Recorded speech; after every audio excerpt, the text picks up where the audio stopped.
designers that work under the other designers, and also you can do very well. Not everybody is an entrepreneur.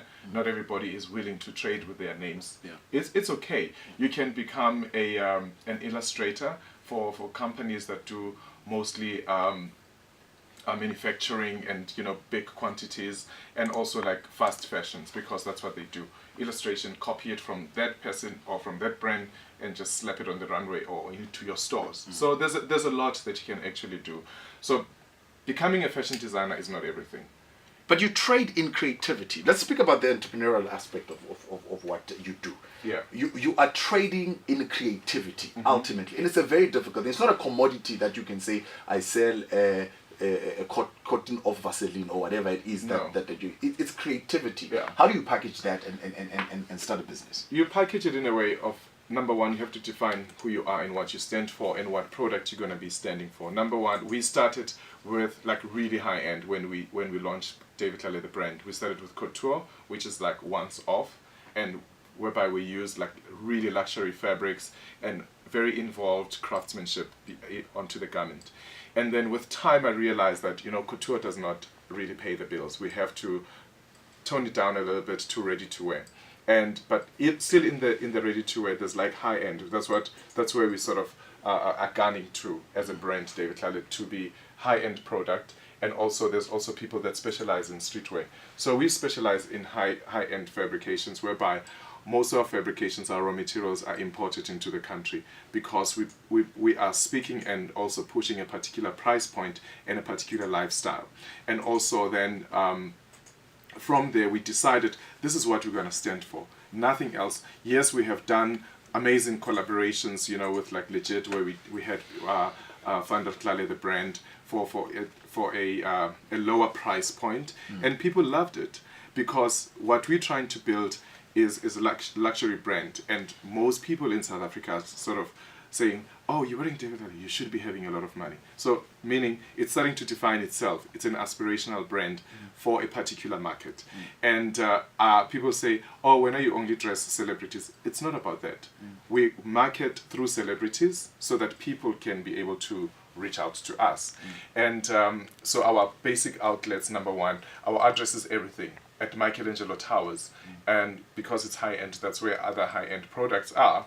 You go and shop there. But if you want a bespoke product, which is our biggest business, you come to us. Our studios are downtown in Fox Street, but it's purely by appointment only. Speaking of which, Nini on Twitter says, I need to visit David Tlale. I need to show him a few designs in Yegupi.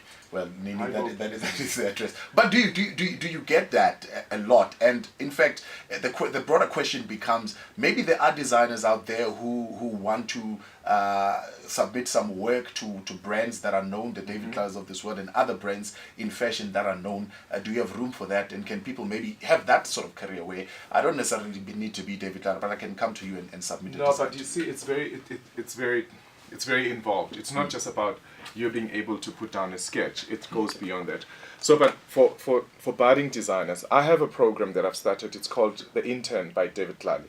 So I've had 4 interns. I've got 2 that are actually completing their internship this year. So I'm going to be coming to Gauteng. So watch out, Gauteng. We're going to be launching it big, and it's going to be massive, whereby we find these amazing designers. It's not that you've got a sketch, then you're amazing.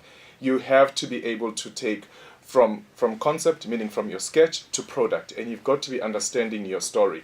And this internship program, it's not for students that are still at school or you want to become a designer. You have to have gone through school, or you should have some sort of business that you are running so that you actually do qualify.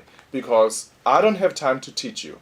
I have time to help you become greater than what you are. With the little information that I have, that's what I will be doing. So watch the space. The Intern by David Tlale is going to be taking South Africa by storm very, very soon, where all these people with amazing designs, they can bring them on and then we can see them.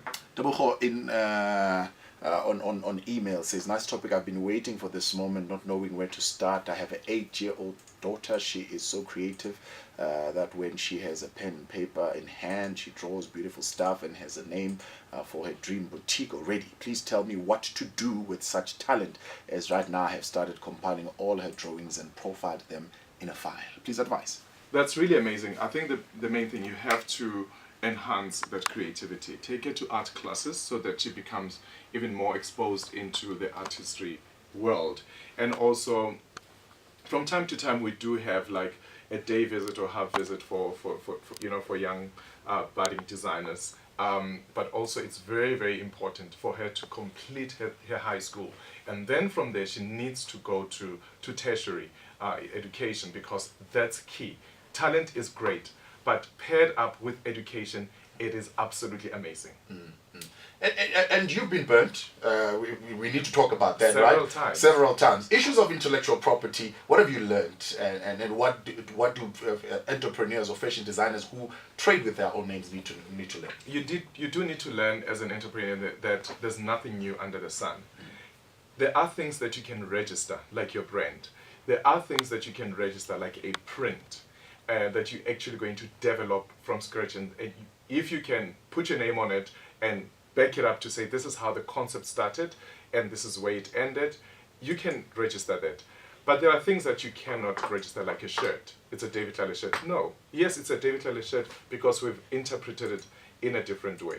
Beyond that, as a designer, there's never a moment where you can say, I'm going to have exactly the same print or exactly the same shirt like another designer and say, this is mine. I can never do that. Yeah. So it's a very difficult one. It's a very difficult area too.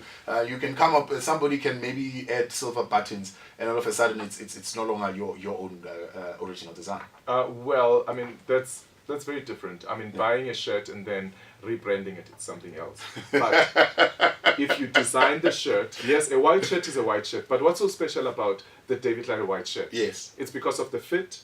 It's because of the fabrication that we use. It's still a white shirt. How many people make white shirts in the world?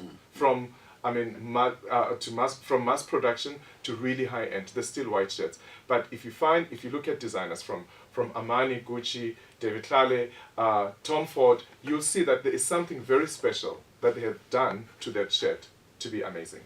This is just purely indulgence, and I'm just going to